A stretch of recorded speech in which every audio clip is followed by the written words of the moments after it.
Bonjour tout le monde, on va voir maintenant l'exercice 1 de la thermodynamique. Donc, en effet, j'espère que vous voyez bien les choses, même si c'est écrit un petit peu petit. Donc, ça, c'est l'énoncé de l'exercice.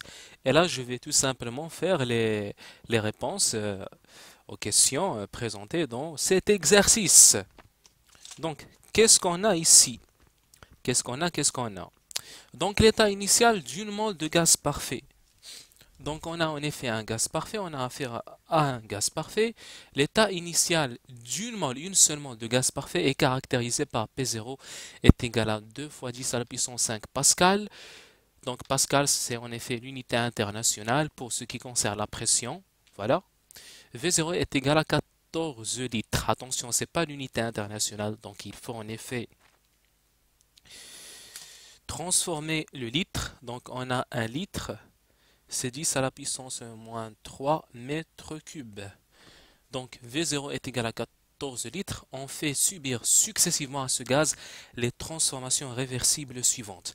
Ces transformations réversibles suivantes sont tout simplement une détente isobare qui double son volume, une compression mais isotherme qui le ramène à son volume initial, un refroidissement isochore qui le ramène à l'état initial.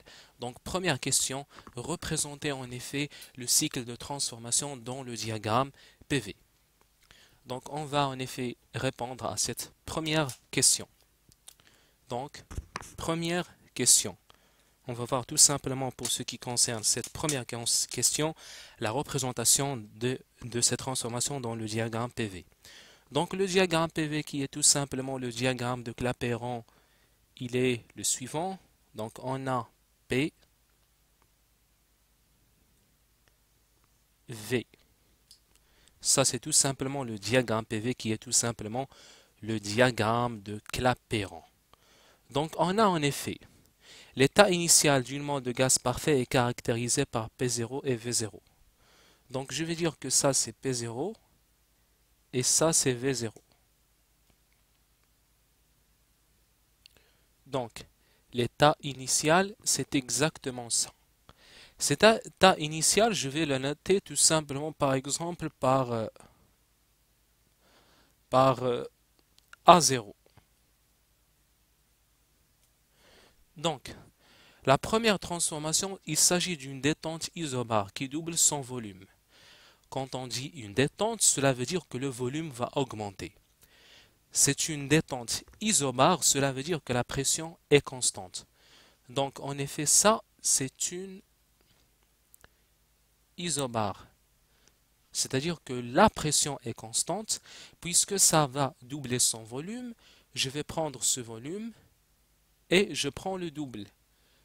Donc c'est ça. Donc ça c'est 2V0.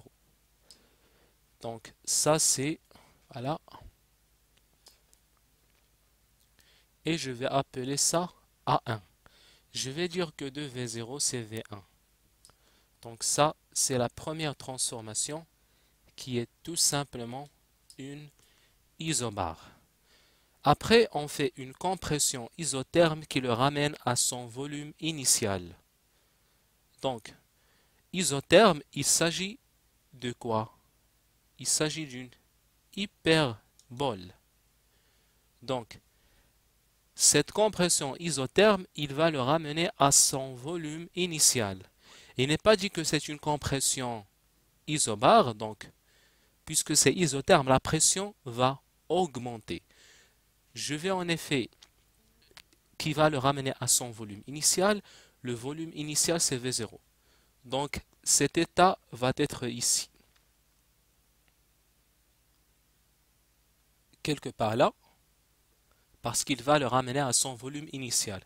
Puisqu'on a dit que pour ce qui concerne une isotherme, il s'agit d'une hyperbole.